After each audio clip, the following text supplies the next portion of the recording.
पुरारी निज कर दासी नागर पुछाला बैठे सहज ही शंभु कृपाला मंगल भवन अमंगल हारी उमा सहित जहि जपत पुरारी निज कर दासी नागर पुछाला बैठे सहज ही शंभु कृपाला मंगल भवन अमंगल हारी उमा सहित जहि जपत पुरारी कुंद इंदुदर गौर शरीरा भुज प्रलंब परिधन मुनि चीरा मंगल भवन अमंगल हारी उमा सहित जहि जपत पुरारी कुंद इंदुदर गौर शरीरा भुज प्रलंब परिधन मुनि चीरा मंगल भवन अमंगल हारी उमा सहित जहि जपत पुरारी तरुण अरुण अंबुज समचरना नखदुति भगत हृदय तम हरना मंगल भवन अमंगल हारी उमा सहित जहि जपत पुरारी तरुण अरुण अंबुज समचरना नखदुति भगत हृदय तम हरना मंगल भवन अमंगल हारी उमा सहित जहि जपत पुरारी भुजग भूति भूषण त्रिपुरारी आननु शरद चंद छबिहारी मंगल भवन अमंगल हारी उमा सहित जहि जपत पुरारी मंगल भवन अमंगल हारी उमा सहित जहि जपत पुरारी जटा मुकुट सुर सरित सिर लोचन नलिन विशाल नीलकंठ लावण्य निधि सोह बाल विधु बाला मंगल भवन अमंगल हारी उमा सहित जहि जपत पुरारी भवन अमंगल हारी उमा सहित जहि जपत पुरारी। भगवान का रूप इतना सुंदर, भगवान की गाथा इतनी सुंदर, और कभी कभी अपने ऊपर बड़ा तरस आता है। ये भगवान की कथा, भगवान की गाथा इतनी सुंदर, और भगवान ने उस सुंदरता को और बढ़िया बनाने के लिए और भाव से गाने के लिए और भाव से कथा सुनाने के लिए मानो हमें कोई कला ही नहीं दिया, कोई शक्ति ही नहीं। बहुत कस के अगर बहुत तेज आवाज में अगर गा दें तो लगता है सांस रुक जाएगी, खांसी आने लगेगी। तो निरूपण इतना सुंदर, और ये जिसको सुनाना है उसके पास न शब्द है, न कला है, न बजाने का तरीका है, न कथा सुनाने का तरीका भाव। तो जैसे कोई बहुत सफेद चीज रहे और उस पर अगर कोई चित्रकारी करने को मिल जाए तो जिसको चित्रकारी आती है वह तो और सुंदर बनाएगा, और जिसको नहीं आती है वह लीप पोत करके और बेकार करके। तो हमारी दशा तो ऐसी है। भगवान शंकर और देवी पार्वती के विवाह की कथा, और उसके बाद जब पार्वती मैया का कैलाश में आगमन होता है, बहुत दिनों के बाद कैलाश में आगमन होता है, और भगवान शंकर जब किसी के सर से चिंता समाप्त हो जाए, अगर चिंता नहीं है सर पे, किसी बात की चिंता नहीं है, तो चेहरे पे क्रीम पाउडर लगाने की जरूरत नहीं है, अपने आप चमकने लगता है। और जब व्यक्ति निश्चिंत हो जाता है तो अपने सहज रूप में आता है। शंकर जी 2 बार सहज रूप में आए। एक बार जब देवी सती का त्याग कर दिया तो अपने सहज रूप में अर्थात समाधि में आ गए, और एक बार जब वो सती फिर से पार्वती के रूप में विवाह करके कैलाश में आ गई, तब वो अपने सहज रूप में आ गए। अब दोनों सहज की दो रूप है। एक सहज में आए कि समाधि में ही चले गए, भीतर मुखी हो गए। शंकर जी अपने भीतर ऐसे घुसे कि बाहर निकले ही। और एक जब पार्वती जी के आबाद आने के बाद सहज रूप में हुए तो बहिर्मुखी हुए। बहिर्मुखी मतलब अपने आप को बाहर निकाले। मान लीजिए गंगा भगवान शंकर के जटा से, हिमालय से निकल करके बाहर ना निकले तो लोगों को क्या फायदा। वो अगर भीतर मुखी हो जाए, धरती के अंदर समा जाए तो लोगों को कोई फायदा नहीं होगा। बाहर निकलेगी, बहिर्मुखी होगी तभी तो फायदा है। पेड़ पे जब फल निकलते हैं तो वो फल बाहर निकलते हैं तभी तो संसार को फायदा है। तो शंकर जी जब भीतर मुखी हो जाए तब तो समाज का कल्याण नहीं। संसार में बड़ा उपद्रव होता है। और शंकर जी अगर बहिर्मुखी हो जाएं तब तो संसार का कल्याण हो जाता है। तो जब सती का त्याग किया तो शंकर जी भीतर मुखी, अंतर्मुखी हो गए। और जब पार्वती से विवाह करके आए, ये मुख से मेरे बार बार पार्वती पार्वती नाम निकलता है। यद्यपि पार्वती तो जगदम्बा है, माता स्वरूपा है, भगवान की माया है, भगवान की शक्ति है, हर रूप में है। लेकिन दो नामों से मुझे बड़ा प्रेम है और उस नाम के हम आगे पीछे कुछ लगाना नहीं चाहते। एक देवी पार्वती है। पार्वती नाम बड़ा प्रिय है। यद्यपि पार्वती कहते समय जगदम्बा का ही ध्यान होता है, लेकिन ये नाम में इतना मिठास है कि और किसी चीज की आवश्यकता ही ना हो। और दूसरा राम, राम जी, प्रभु श्री राम, रघुनाथ जी, राघव जी, ये सारे नाम तो बहुत हैं, लेकिन जब सिर्फ राम कहो कि राम आए थे, राम की कृपा है, राम का दर्शन हुआ, राम ही राम है, तो ऐसा लगता है जैसे हम किसी अपने ही जो हृदय के बहुत खास है, जिसके हमारे और उसके बीच कोई डेकोरम नहीं है, कुछ मेंटेन नहीं करना है, उसका नाम ले रहे हैं। इसका मतलब यह नहीं कि हम राम कह रहे हैं तो उनका अपमान कर रहे हैं, उनकी बेइज्जती कर रहे हैं, प्रभु श्री राम क्यों नहीं कह रहे हैं। राम तो बड़ा हृदय के करीब। और देवी पार्वती जब मुख से निकलता है तो श्रद्धा से सर झुक जाता है। ऐसा सुंदर नाम। क्यों?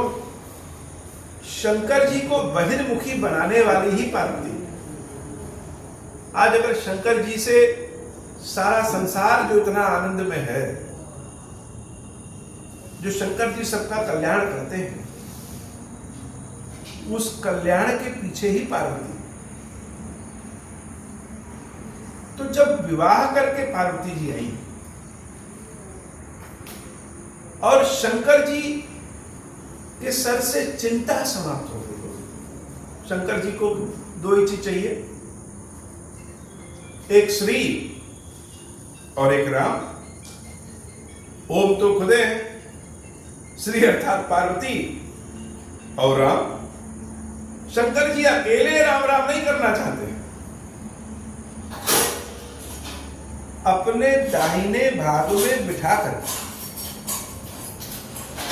दाहिने भाग क्यों?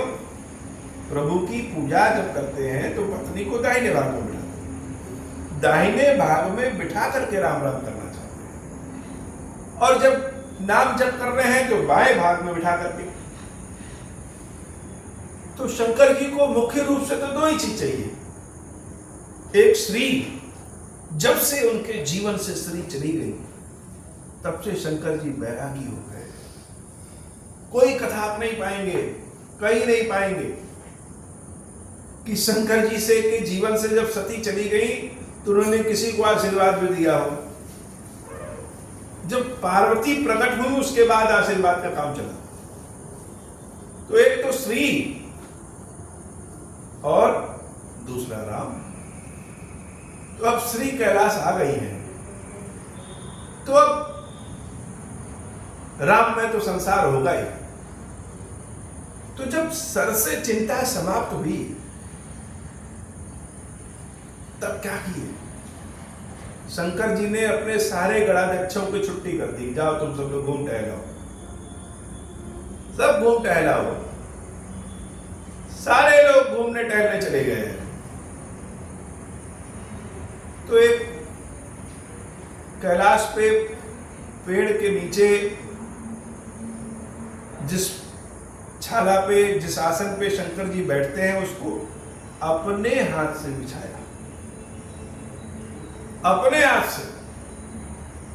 और अपने हाथ से बिठाने के बाद पैर पे पैर चढ़ा करके जब ऐसे बैठते हैं, कर्पूर गौरव वाले स्वरूप में, सुंदर स्वरूप में, और उनका दर्शन जब पार्वती जी करती हैं, तो इस कथा की गाथा, इस कथा का जो वर्णन तुलसी बाबा ने किया है, जो खुशी, जो प्रसन्नता चेहरे पे होना चाहिए, गाते समय जो सुर ताल होना चाहिए, कथा का भाव सुनाते हुए जो भाव होना चाहिए, वो तो आता नहीं।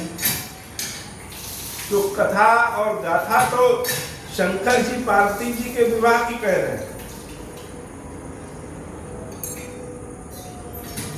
और कहते कहते जहां एक बार कस के खींचे तो सांसें रुक जाती। तो मन में बड़ा खट्टा सा हो जाता है कि भगवान का विवरण इतना सुंदर और कहने वाला इतना बेकार। तो मन ही मन प्रभु से यह प्रार्थना भी होती है कि प्रभु, जब इसी काम को हमको करना था तो उस लायक क्यों नहीं बनाए? उस लायक बनाए होते तो बढ़िया से तुमको हम मानस सुनाते, बढ़िया से कथा सुनाते, बढ़िया से सेवा श्रृंगार करते। तो वैसा तो बनाए नहीं, तो जैसा बनाए वैसा ही तो मिलेगा तुमको। इसलिए जैसे होता है, अब कोई कहे कि नहीं सुनाना बंद कर दो, तो ये सुनाते तो हम अपने सुख के लिए। जैसे तुलसी बाबा ने बताया, तुलसी बाबा से किसी ने पूछा कि रामायण क्यों लिखे, तो स्वांतः सुखाय, अपने सुख के लिए। ऐसे सुनाते हम अपने सुख के लिए, किसी को अच्छा लगे ना लगे, किसी को मतलब जिन महादेव और पार्वती को हम सुनाते हैं उनको भी अच्छा लगे चाहे न लगे, लेकिन जब तक बाबा शक्ति दिए, भाव दिए, तब तक फटे हुई आवाज में सही, लेकिन सुनाने में तो बड़ा आनंद आता है बाबा। यह गाथा जैसे लगता है, राम कथा का असली आनंद तो तभी है जब राम कथा से स्वयं को जोड़ ले।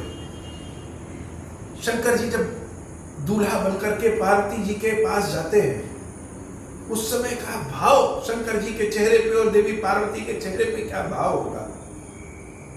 ऐसा लगता है जैसे आंखों के सामने चल रहा है।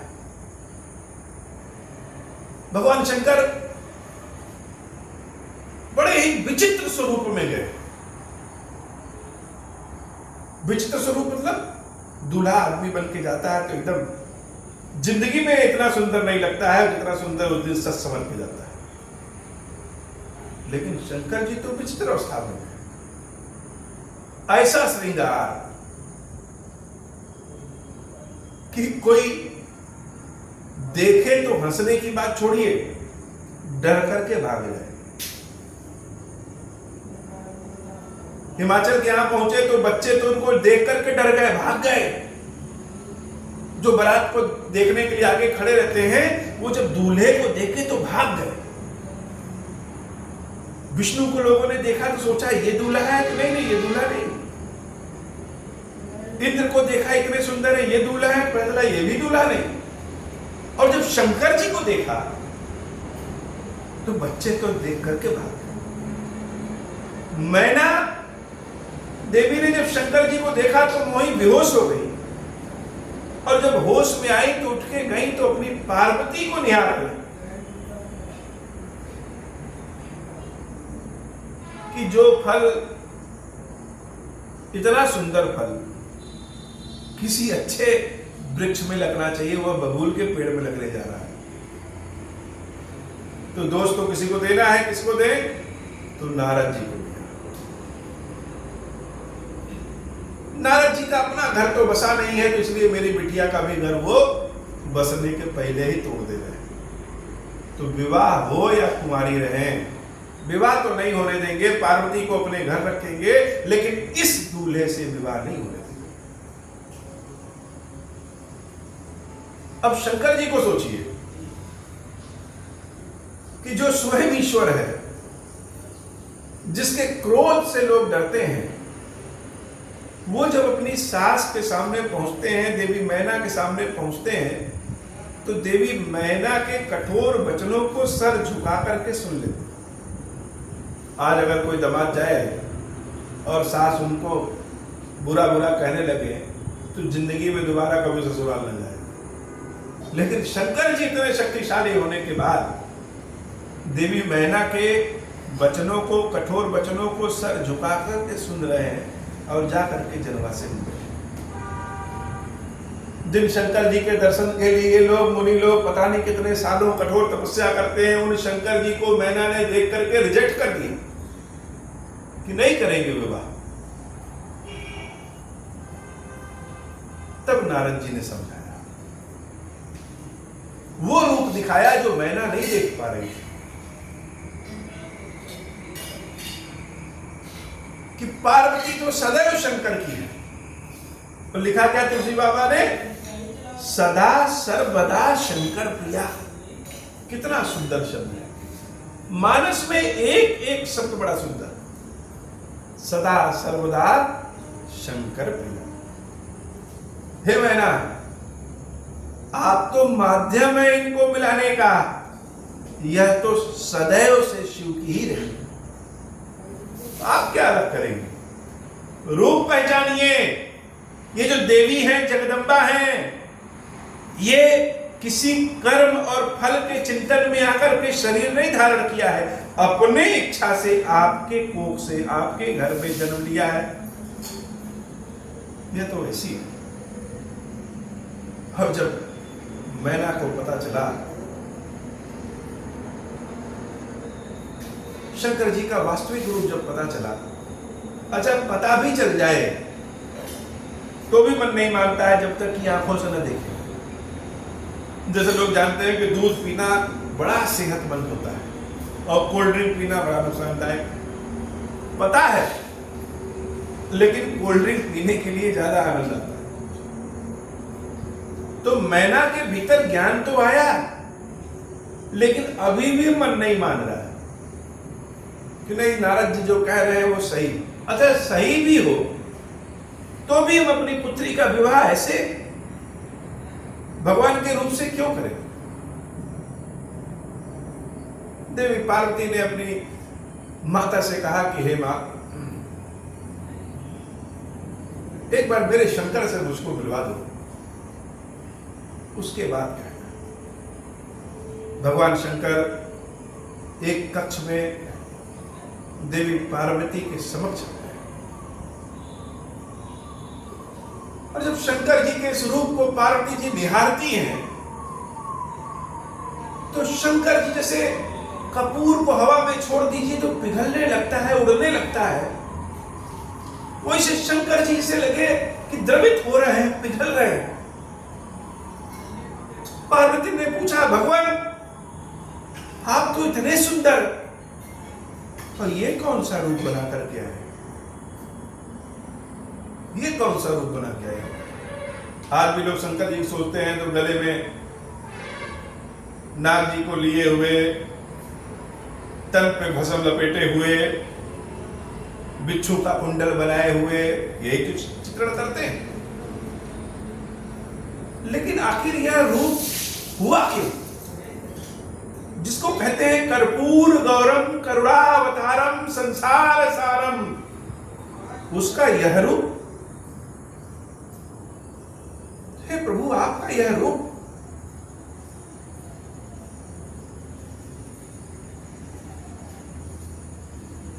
तो शंकर जी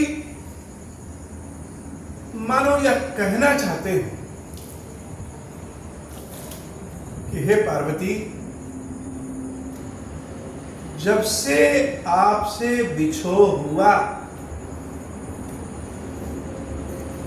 उसके बाद इस शंकर की स्थिति क्या से क्या हो गई। जैसे अपने उस रूप को दिखाना चाहते हैं कि बिना पार्वती के शंकर शिव नहीं होकर के शव है।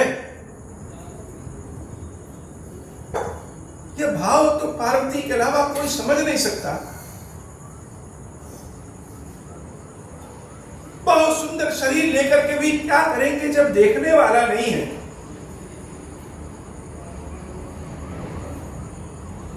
कम शब्दों में अपने इस भाव को जब भगवान शंकर देवी पार्वती को बताते हैं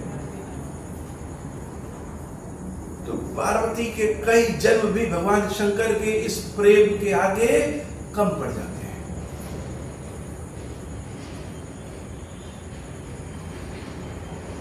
कम बोलने वाला व्यक्ति भी जब अपने भाव को बताए और समझने वाला अगर समझ जाए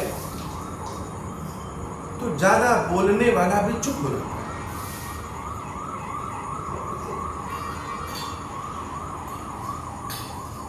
ऐसा रूप शंकर जी का, और आज ऐसा रूप, तो शंकर का सौंदर्य ही तो पार्वती। अगर श्री नहीं है तो शिव जी का सौंदर्य ही क्या? शिव जी का रूप ही पार्वती है और पार्वती की शक्ति ही शंकर है। देवी पार्वती भगवान शंकर के चरणों को पकड़ लेती है। क्षमा करिएगा नाथ, मेरी गलतियों के कारण आपको इतना कष्ट मिला। शंकर जी तो अपनी व्यथा भी किसी से नहीं कहते, कि अपने कष्ट को किसी से कहते हैं, किसी से नहीं कहते। पार्वती जी ने हाथ जोड़ करके शिव जी से प्रार्थना किया कि प्रभु अपने असली स्वरूप में आइए, और उस स्वरूप में आइए कि इस पार्वती का भी मान बढ़ जाए। आज उस स्वरूप में आ जाइए और उसके बाद आप जिस स्वरूप में रहेंगे पार्वती आपकी उस स्वरूप में रहेगी। भगवान शंकर उसके बाद जब दूल्हे के भेष में आते हैं, ऐसा अलौकिक सौंदर्य, ऐसा सुंदर रूप कि विष्णु और ब्रह्मा और इंद्र भी देख करके शर्मा जाए। कौन है ये? और भगवान के इस रूप को क्या कहते हैं? चंद्रशेखर स्वरूप।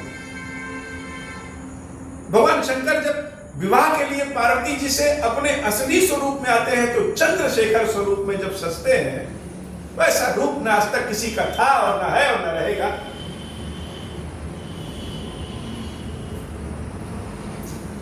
ऐसा भाव, ऐसी भगवान की कथा।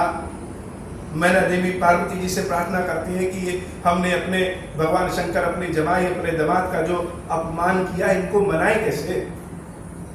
क्या कहें कि मान जाए? पार्वती जी ने कहा कि खीर खिलाइए। शिव जी को खीर बड़ा प्रिय है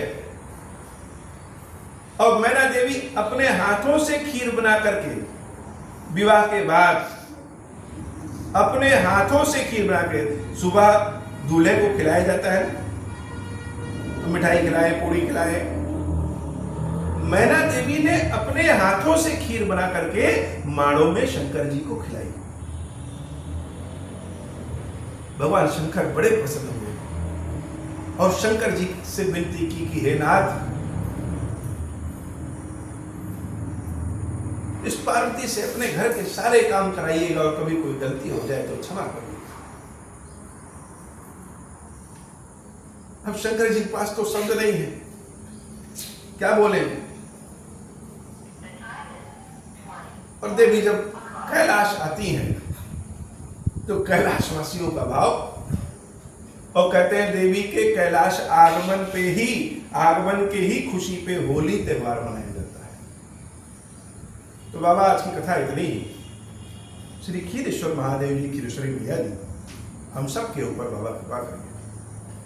अब हो प्रसन्न प्रभु मोह पर, नाथ दीन पर नेहूं, निज पद भगति देहु प्रभु, पुनि दूसर वर देहूं। तब माया वश जीव जड़, संतत फिरहि भुलान, हम पर क्रोध न करिय प्रभु, कृपा सिंधु भगवान। शंकर दीन दयाल, अब हम पर हो कृपाल, साप अनुग्रह होई जहि विधि, नाथ थोरहि काल। दीन दयाल विरुद्ध संभारी, हरहु नाथ मम संकट भारी। जहि विधि होई नाथ हित मोरा, करहु सुबेगी जान दास मैं तोरा। राम राज बैठे त्रैलोका, हर्षित भय गए सब शोका। जैसा काम नर सुनहि जगावे, सुख संपत्ति नाना विधि पावहि। जो इच्छा करिहु मन माही, हरि प्रसाद कछु दुर्लभ नाही। मंगल भवन अमंगल हारी, उमान सहित जय जपत पुरारी। बोले श्री खीरेश्वर महादेव जी, खीरेश्वरी मैया जी की सदा ही जय हो।